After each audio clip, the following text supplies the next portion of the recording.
اب آئیے آخری سٹیج آئی. حضرت معاویہ کو مشورہ دیا گیا. مغیرہ ابن شعبہ ایک بزرگ صحابی تھے کہ دیکھیے جناب امیر، مسلمانوں میں اختلاف ہوا، 4.5 سال 5 سال خانہ جنگی رہی. اب اگر پھر معاملہ آپ کے انتقال کے بعد ایسے ہی چھوٹ گیا تو اختلافات ہوں گے، جھگڑے ہوں گے، مختلف دعوے دار سامنے آئیں گے، جنگیں ہوں گی، پھر دوبارہ جو ہے فساد ہو جائے. آپ کسی کو نامزد کر دیجیے. اور پھر مشورہ دیا اپنے بیٹے یزید کو نامزد کر دیجیے. حضرت معاویہ ریلیکٹنٹ رہے، لیکن اس کے بعد انہوں نے مان لیا اور فیصلہ کر لیا. یہاں میں چاہتا ہوں کہ بات سمجھ لیں اچھی طرح. اس معاملے میں اگر آپ حضرت معاویہ کی نیت پر شک کریں گے تو مجھے آپ کے ایمان پر شک ہو جائے گا. نیت پر نہیں، غلطی ہو سکتی. صحابی ہیں، نیت غلط نہیں تھی. نیت کیا تھی؟ اور میں سمجھتا ہوں 100% درست تھی کہ اب اتنا پانی گزر چکا ہے پل کے نیچے سے وقت کے دریا میں کہ بارے صحابہ سب رخصت ہو چکے. اب اکثریت 9 مسلموں کی ہے، عصبیتیں بھی ہیں، قبائلی عصبیتیں ختم تو نہیں ہوئی.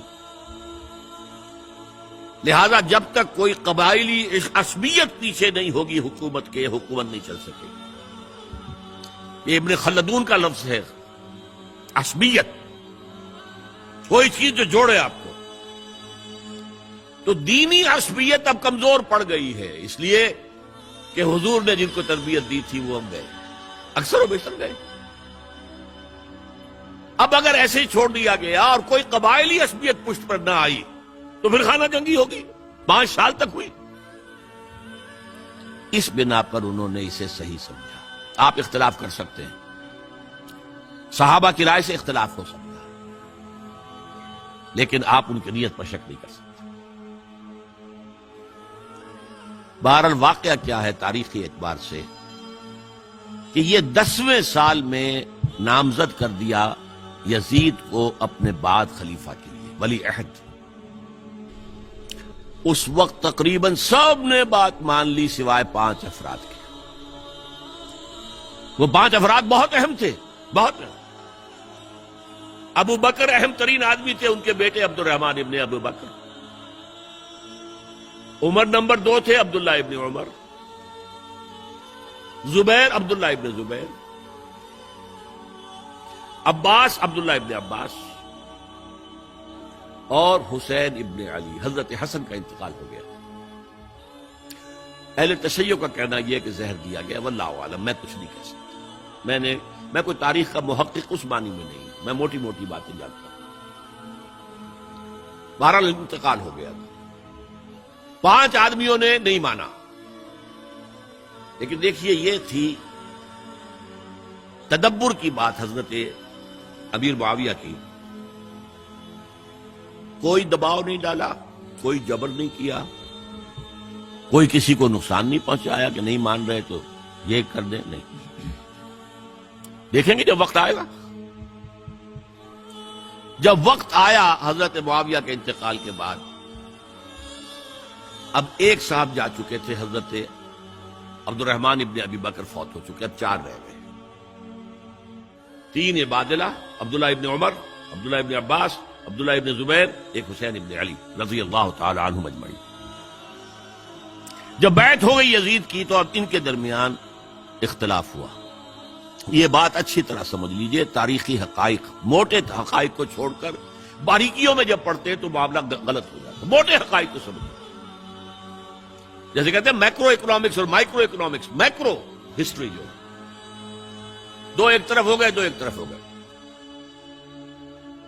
عبداللہ ابن عباس کی رائے ہوئی کہ اگرچہ یہ غلط کام ہوا ہے، یہ قیصر و کسریٰ کی سنت پر عمل ہو رہا ہے، لیکن یہ ایسی بڑی بات نہیں ہے کہ خون ریزی شروع کر دی جائے اور امن و امان ختم ہو جائے.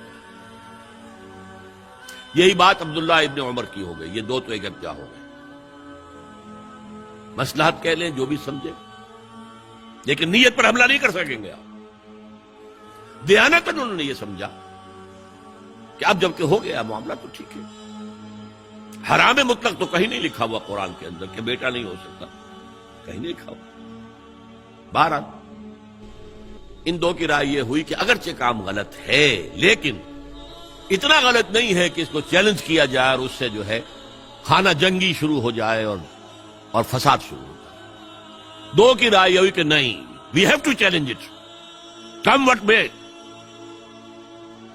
عبداللہ ابن زبیر، حسین ابن علی رضی اللہ تعالی عنہما یا عنہم، تو یہ دو علیحدہ، ان دو میں اب اختلاف ہوا۔ عبداللہ ابن زبیر کی رائے یہ تھی کہ یہی مقیم رہو مکے میں، حجاز میں، مکے اور مدینے میں، یہاں سے ریزسٹنس موومنٹ ہم شروع کریں، کیونکہ یزید کی خلافت تو دمشق میں تھی، بہت دور۔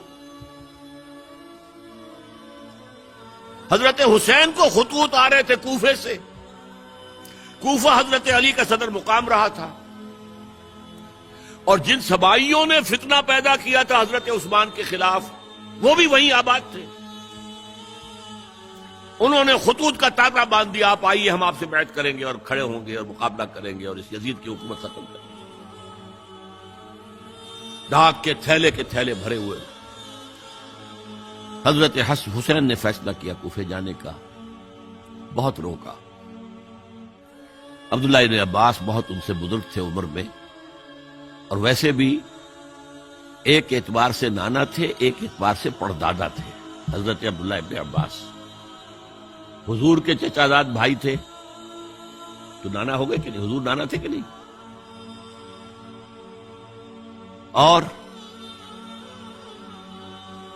حضور کے چچا تھے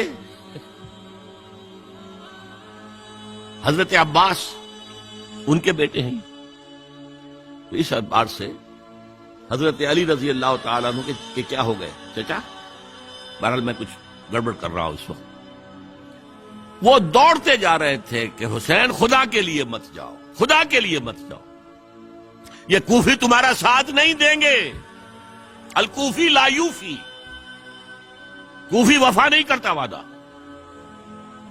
اور خدا کے لیے اگر جانا ہے اپنے گھر والوں کو یہاں چھوڑ دو۔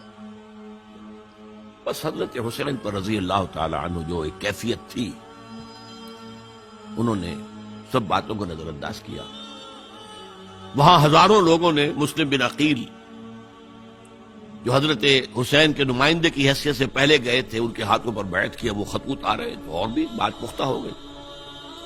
ابھی راستے ہی میں تھے کہ پتہ چلا کہ ابن سیاد گورنر بن کر آیا ہے، اور اس نے جو وہاں پر تشدد کیا ہے اور ڈنڈا برسایا ہے، سب بیعت توڑ کے گھروں میں چھپ گئے، اور مسلم بن عقیل جو ہیں وہ بے یار و مددگار شہید بھی کر دیے گئے۔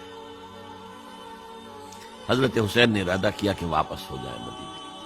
اب مسلم بن عقیل کے بیٹے جو ہیں، وہ عرب کی ایک غیرت ہے، ایک آنر جسے آج کل کہتے ہیں، ہم اپنے باپ کا بدلہ لیے بغیر نہیں جائیں گے۔ اور حضرت حسین کی شرافت اور بروت، یہ لوگ میرے ساتھ آئے تھے نا، میرا ساتھ دے رہے تھے، اب میں ان کا ساتھ کیسے چھوڑوں؟ بہرحال وہ حادثہ فاجعہ ہو کر رہا، اور اس میں سب سے بڑا سبب جو بنا ہے وہ میں چاہتا ہوں جس کی طرف کسی کی نگاہ نہیں گئی۔ افسوس یہ ہے کہ میرا اس پر جو کتابچہ ہے سانحہ کربلا، وہ آؤٹ آف پرنٹ تھا۔ کوشش تھی کہ آج یہاں وہ پیش کیا جاتا، مختصر ترین، لیکن آپ دیکھیں گے کہ کلیئر ہو جاتی ہے ہسٹری۔ دو کتابچے ہیں، شہید مظلوم، میرے نزدیک مظلوم ترین شہید حضرت عثمان رضی اللہ تعالی عنہ، اور سانحہ کربلا، بہت بڑا سانحہ ہے، اس میں کوئی شک نہیں۔ حضرت حسین کے صبر اور مثابرت اور استقلال اور شجاعت مثالی ہیں تاریخ کے اندر۔ اپنے سامنے جو ہے اپنے ایک ایک کر کے چراغ گل ہو رہے ہیں، خاندان سارا ختم ہو رہا، شیرخوار بچے شہید ہو گئے۔ وہ تو ایک بچہ بیمار تھا، حضرت علی بن حسین زین العابدین رحمت اللہ علیہ، وہ بچا ہے، لیکن اصل میں شرافت اور مروت جو ہے وہ بسا اوقات اپنی شرافت کی وجہ سے مار کھا جاتی ہے. حضرت حسین سے میرے نزدیک یہ ایک اسٹریٹجک مسٹیک ہوئی کہ جب کوفیوں کا لشکر سامنے تھا تو وہاں کھڑے ہو کر ایک ایک کا نام لے گا، فلاں ابن فلاں کیا تم نے مجھے خط نہیں لکھا تھا؟ اے فلاں ابن فلاں کیا تم نے مجھے خط نہیں لکھا تھا؟ سب کے راز فاش کر رہے ہیں. اور دیکھو یہ میرے پاس یہ تھیلے بھرے ہوئے تمہارے خطوں کے موجود ہیں، تم نے مجھے بلایا اور میں آیا. یہ بات تھی جس کی بنا پر اب ان کے لیے کوئی چارہ نہیں تھا کہ انہیں شہید کر دیں، ورنہ تو یہ ہمارا بھانڈا پھوڑ دیں گے جا کر یزید کے پاس، تو ہماری کھالیں کھنچ جائیں گی. یہی وجہ ہے کہ حضرت حسین نے 3 آفرز کی. مجھے واپس مدینے جانے دو، نہیں. مجھے یزید کے پاس جانے دو، نہیں. مجھے کہیں اسلامی سرحد پر بھیج دو، میں وہاں پر کافروں سے جنگ کرتے ہوئے زندگی ختم کر لوں گا، نہیں. ہیئر اینڈ ناؤ بیٹھ کرو. یہ حضرت حسین کی شرافت، غیرت، حمیت، مروت اس کے خلاف تھا. لہذا انہیں شہید کیا گیا اور پھر خیموں کو آگ لگائی گئی. یہ نوٹ کیجیے کیوں لگائی گئی. اگر تو یہ غصے اور انتقام میں اور وینجینس میں ہوتا تو حضرت علی بن حسین زین العابدین کو بھی شہید کرنا چاہیے تھا، نہیں کیا. اگر یہ اس طرح کا معاملہ ہوتا تو خواتین کی بے حرمتی ہوتی، نہیں ہوئی. یہ خیمے کیوں جلائے؟ تاکہ وہ جو ایویڈنس ہے وہ ختم ہو جائے. ہمارے خلاف یہ جو ڈاکومنٹری پروف لیے پھر رہے ہیں، خیمے جلیں گے اور یہ تھیلے بھی جل جائیں گے اور یہ خطوط بھی جل جائیں گے اور ہم بچ جائیں گے. یہ ہے میرا تجزیہ. بہرحال اس میں کوئی شک نہیں کہ تاریخ انسانی کے عظیم حوادث میں سے وہ ہے، اور میرے نزدیک حضرت حسین رضی اللہ تعالیٰ عنہ کا اختلاف کر سکتا ہے، جو چاہے کرے. حضرت حسین سے اختلاف کرے اور اتفاق کرے حضرت عبداللہ ابن عمر، عبداللہ ابن عباس کے ساتھ، تب بھی ٹھیک ہے. اور اگر حضرت عبداللہ ابن عباس اور عبداللہ ابن عمر سے اتفاق کرے اور حضرت حسین ان سے اختلاف کرے، تب بھی شک ہے. معصوم کوئی نہیں. ہمارے نزدیک معصومیت خاصہ نبوت ہے. نبوت ختم ہوئی حضور پر، معصومیت ختم ہوئی. غلطی ہر ایک سے ہو سکتی اور آپ رائے رکھ سکتے، لیکن کسی صحابی کی نیت پر حملہ نہیں کریں گے.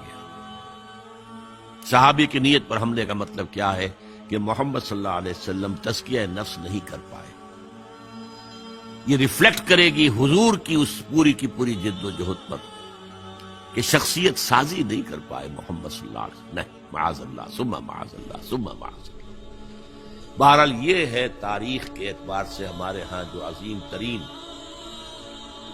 ذی الحج کے مہینے میں حضرت عثمان شہید ہوئے تھے. 28 ذی الحج کو حضرت عمر پر حملہ ہوا تھا. 1 محرم کو ان کی شہادت ہوئی تھی. 10 محرم کو یہ سانحہ کربلا پیش آیا تھا. یہ ہماری اس ابتدائی تاریخ کے اہم لینڈ مارکس ہیں جنہیں ہم شہادت کے نام سے جانتے ہیں. لیکن میں اب پھر دوبارہ کہوں گا، حضرت حسین کو یاد کر لیں، حضرت عثمان کو یاد کر لیں، ان کے لیے کوئی رنج اور غم کا اظہار کر لیں، اس سے کچھ حاصل نہیں ہے. حاصل تو یہ ہے کہ شہادت علی الناس کی تیاری کیجیے. اپنی ذاتی زندگی میں آج سے گواہی دیجیے اللہ کے بندے ہونے کی، اپنے عمل میں، اپنے قول میں، اور کوشش کیجیے کہ مل جل کر اس ملک کے اندر وہ نظام برپا کرے کہ جو شہادت علی الناس دین حق کے ایک کامل نمونے کے طور پر دنیا پر حجت قائم کر دے کہ دیکھ لو اپنی آنکھوں سے، یہ ہے وہ دین حق جو محمد لے کر آئے تھے. اللہ تعالیٰ مجھے اور آپ کو اس کی توفیق عطا فرمائے.